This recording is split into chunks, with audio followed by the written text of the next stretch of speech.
జరుపుకుంటున్న పండుగ అంతర్జాతీయ దినోత్సవం, మహిళా దినోత్సవం.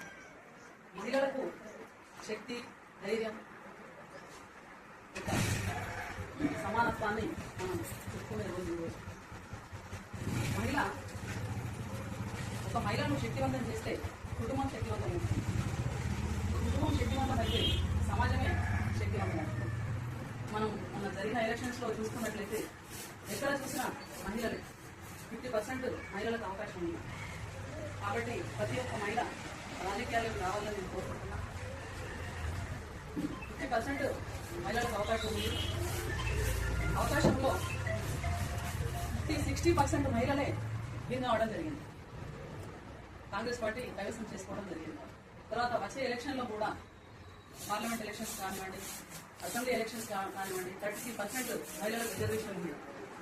రాబోయే అసెంబ్లీ ఎలక్షన్లో ఒక 50 మంది ఎమ్మెల్యేలను, మహిళా ఎమ్మెల్యేలను మనం చూడబోతున్నాం. కాబట్టి ప్రతి ఒక్కరూ రాజకీయాలకు రావాలని కోరుకుంటూ ఈ అవకాశం ఇచ్చిన పెద్దలకు ధన్యవాదాలు తెలియజేస్తున్నాను.